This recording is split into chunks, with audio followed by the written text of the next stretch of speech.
ጤና ይስጥልኝ ተስፍሽ ነኝ ከቲኤስቲ ኢንፎርሜሽን። ማወቅ መልካም ነው፣ ያወቁትን ማሳወቅ ፍጹም በጎነት ነው።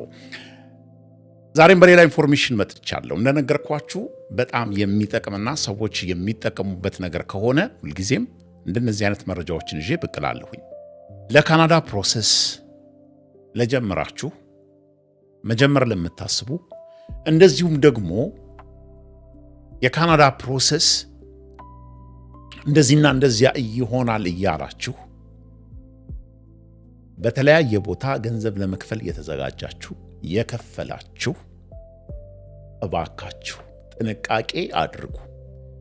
ይህንን ቪዲዮ ስሰራ እኔ ራሴን ወክዬ ምናልባት ለአምስተኛ ጊዜ ሊሆን ይችላል በኔ ስም በኔ ቪዲዮ እኔ ያላልኩትን እኔ ያልተናገርኩትን ልክ ተናገር በሚመስል ቆራርጠው የራሳቸውን ስልክ ቁጥር አስቀምጠው ብዙዎችን አጭበርብረዋል። በኔ ብቻ አይደለም፣ በካናዳ ፕሮሰስ ላይ የራሳቸውን ሐሳብ ሲሰጡ የነበሩ የተለያዩ ሰዎችም በዚህ ውስጥ ቪክቲም ሆነዋል። ደግሜ ልንገራችሁ፣ እኔ ማንንም ሰው ወደ ካናዳ ለመውሰድ የማስጀምረውም ፕሮሰስ የለም። በካናዳ ኢሚግሬሽን ጉዳይ ላይ ገብቼ የማስሞላውም ፎርም የለም። የመጡም ሰዎች የሉም። እያስመጣሁትም ያለው ነገር የለም። እኔ የማቀውን ኢንፎርሜሽን ከ8 ዓመት በፊት እንዴት በትምህርት ይመጣል፣ እንዴት በኤክስፕረስ ኢንትሪ ይመጣል፣ እንዴት በኬር ጊቨርስ ይመጣል፣ የተለያየ የሚመጣባቸውን መንገዶች ከትክክለኛው የካናዳ ዌብሳይት ላይ የማቀውን ተርጉሜ ነግሬያችኋለሁ፣ አስታውሳለሁ። ከዛ በኋላ ደግሞ በዚህን ያህል ገንዘብ ይሄን ያህል ብትከፍሉ ይሄን ያህል እንደዚህ እናስመጣለን የሚሉ አሉ፣ እነሱን ተጠንቀቁ ለማለት ቪዲዮ ሰርቼ ነበር። ያንን ወሰዱትና አሁን ገንዘቡን የማልናገረው ይሄንንም ቪዲዮ እንዳይጠቀሙበት ነው።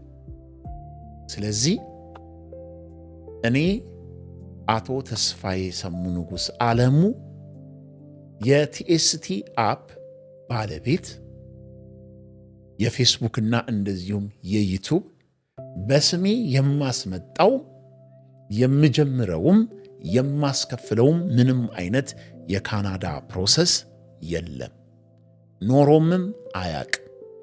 ስለዚህ በእኔ ስም የምትጭበረበሩ እባካችሁ ራሳችሁን ጠብቁ። እንደዚህ የሚባል ፕሮሰስ እኔ አላከናውንም፣ አልሰራምም፣ ከሚሰሩ ጋርም አላገናኝም። ነገር ግን ለካናዳ ኢሚግሬሽን ወይም ወደ ካናዳ መምጣት ለሚፈልጉ ዌብሳይቱ ላይ ያለውን ነገር አንብቤ የተረዳሁትን ኢንፎርሜሽን ግን ልሰጣችሁ እችላለሁ። አሁን ላይ ባለኝ ዕውቀት አሁን ዛሬ ይህንን ቪዲዮ ስሰራ ባለኝ ዕውቀት በጣም ብዙ ሕጎች በካናዳ ኢሚግሬሽን ጉዳይ ላይ ተቀያይረዋል።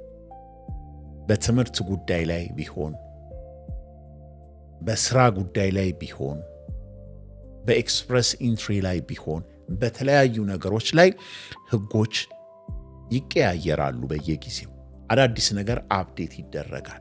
ስለዚህ ጥያቄ ካላችሁ አሁን እንዲህ ነው ብዬ ቪዲዮ ብሰራ ይሄ ቪዲዮ ተቆርጦ እንደገና ለሌላ ዓላማ ስለሚውል የማቀውን ኢንፎርሜሽን ብቻ ልነግራችሁ፣ እውነቱን እውነት ልላችሁ፣ ውሸቱን ውሸት ልላችሁ፣ ይሄንን ብቻ ልነግራችሁ ስልክ ቁጥሬን ከፌስቡክ ላይ ማግኘት ትችላላችሁ።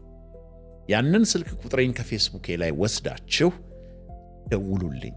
የምትደውሉልኝ ከመሳሳታችሁ በፊት እውነትና ውሸቱን እንድነግራችሁ እንጂ ካናዳ ላመጣችሁ ፕሮሰስ ልጀምርላችሁ አይደለም።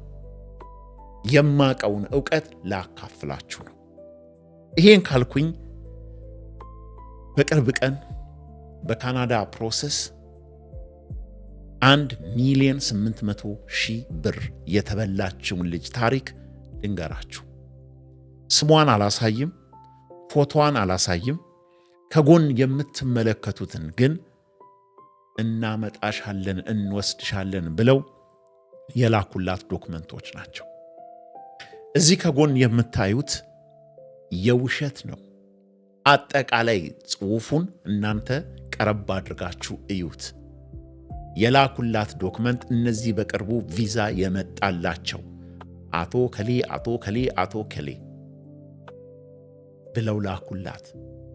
ይህ ከጎን የምታዩት ደግሞ የኮካኮላ ካምፓኒ የላከላት የኢንቪቴሽን ለመቅጠር የላከላት ደብዳቤ ብለው የተላከ ነው። እነዚህ ደግሞ ምን አይነት ንግድ ፍቃድ እንዳላቸው መንግስት በጣም በርካታ የካናዳ ኢሚግሬሽን ሰዎችን እንደሚፈልግ በተለያየ ሥራ የሚቀጥር የውሸት ደብዳቤ የላኩላት ነው። ይሄንን ልከው መመዝገቢያ የመጀመሪያ 20 ምናምን ሺህ ብለዋት 20 ሺዋን ተመዝግባ በሚቀጥለው ለአሻራ ብለው ሌላ ገንዘብ ወስደው ቪዛዋ ሊመጣ ነው ብለው ሌላ ገንዘብ ወስደው የምታርፍበትና እዚህ ያሉ ለአንዳንድ ፕሮሰስ እንደዚህ እያሉ 1,800,000 ብር ተበላች። ስሟን አልነግራችሁም። የተላኩት ዶክመንቶች እነዚህ ናቸው። ስሟ እንዳይታይ አድርጌ ነው ያቀረብኩላችሁ። መጨረሻ ላይ ይሄንን አይዲ ላኩላት። የውሸት አይዲ የማይገናኝ 1,800,000 ብር ተበልታ እኔ ጋ መጣች። እኔ ማውራት አቃተኝ። አይዶን ነው ስለማላቃት ንዴቴን እየተሳደብኩ ባወጣው ደስ ባለኝ፣ ግን ስህተት ነው። እሷም ተሸውዳ ነው።